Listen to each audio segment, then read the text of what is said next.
Bonjour à tous. L'armée américaine chercherait-elle un moyen de contrôler le climat? C'est la question qu'on se pose aujourd'hui dans les reportages. Contrôler le climat en déclenchant par exemple des cyclones ou en provoquant des sécheresses. L'idée paraît farfelue et pourtant, en plein Alaska, l'armée américaine développe depuis plusieurs années un programme de recherche scientifique et militaire sur l'ionosphère. Alors fantasme ou réalité, voici l'enquête d'Audrey Avram sur un récit d'Adrien Pinon. Et si un jour nous pouvions contrôler le climat? Nous sommes en Alaska, au milieu des glaces. Derrière ces grilles, sur plus de 20 hectares, se trouve une base de l'armée américaine. De loin, on distingue une forêt d'antennes de plus de 20 mètres de haut. Il y en a plus de 80. Officiellement, cette base abrite un programme de recherche scientifique et militaire sur l'ionosphère, l'une des couches de l'atmosphère. Nom de code, HAARP. Un nom qui suscite de nombreuses rumeurs et interrogations depuis des années. On pense généralement que les Américains y étudient le contrôle des communications, voire des phénomènes climatiques.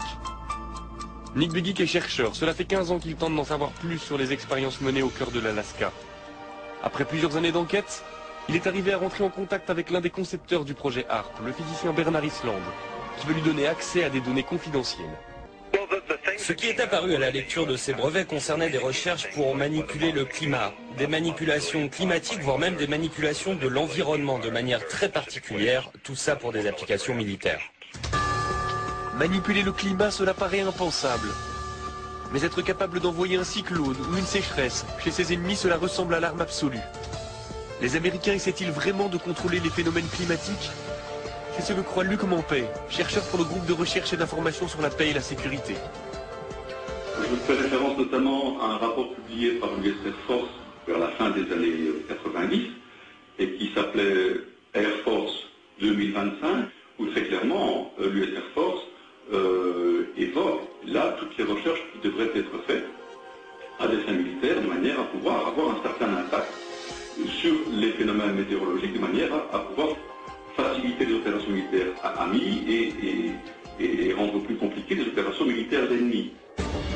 Les Américains travailleraient sur la maîtrise du climat depuis les années 60. Il y a des premiers essais qui ont été faits au moment de la guerre du Vietnam, où là, effectivement, on a, par des procédés physico-chimiques, essayé de provoquer des intempéries, des averses extrêmement fortes. En 1967, en pleine guerre du Vietnam, les Américains se livrent à une expérience étonnante. Ils déversent une substance chimique au-dessus des nuages. Le but, faire en sorte que les pluies torrentielles de la mousson se propagent au Nord-Vietnam jusqu'aux bases de leurs adversaires. Le plus étonnant, c'est que cela a marché. Alors HAARP pourrait-il être la suite de ces premiers essais? Ce qui concerne les modifications environnementales et climatiques, c'est un enjeu militaire aux États-Unis depuis certainement 50 ans. Et cela implique des technologies, des procédés, des techniques très proches de ce qui est mis aujourd'hui en œuvre dans le cadre du programme HAARP. HAARP suscite l'inquiétude, au point qu'en 1997, le Parlement européen met sur pied une commission d'enquête sur la possibilité de manipuler le climat à des fins militaires. Très vite, les parlementaires font des découvertes alarmantes. Ils apprennent par exemple le HAARP émet un rayon qui chauffe et qui perturbe l'ionosphère, une couche de l'atmosphère chargée de nous protéger des rayonnements solaires. Ernest Gelscher, député européen, a participé à cette commission. Ce genre de projet, de planter des antennes et d'envoyer un signal dans l'ionosphère, tout d'abord c'est fait par les militaires.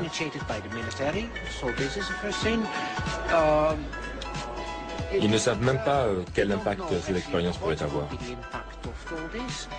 Je pense que derrière tout ça, il y a des objectifs militaires qui pourraient être un peu plus ambitieux, un peu plus vastes que ceux qu'ils veulent bien admettre en public. Très vite, les travaux de la commission se heurtent au refus américain de s'exprimer sur HAARP. À l'époque, le président de la commission est un parlementaire britannique, il s'appelle Tom Spencer.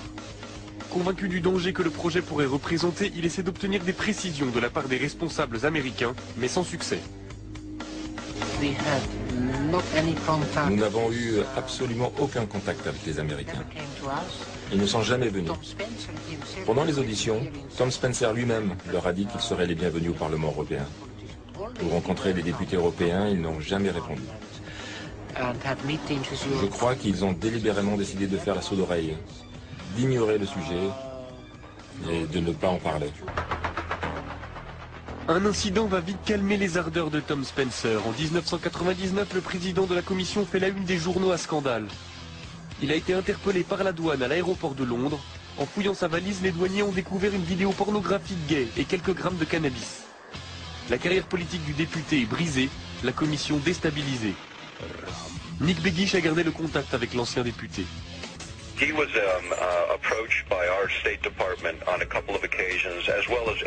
Il a été approché par les autorités américaines plusieurs fois, comme tous les membres du comité. On lui a demandé de ne pas organiser ses auditions. Il a refusé et même accéléré la procédure. Il a essayé de parler avec les Américains, il a essayé de parler avec l'OTAN.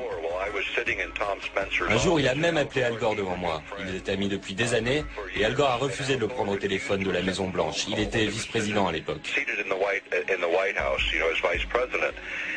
Ce qui s'est passé, c'est que tout le monde a dit à Spencer de rester en dehors de tout ça et il ne l'a pas fait.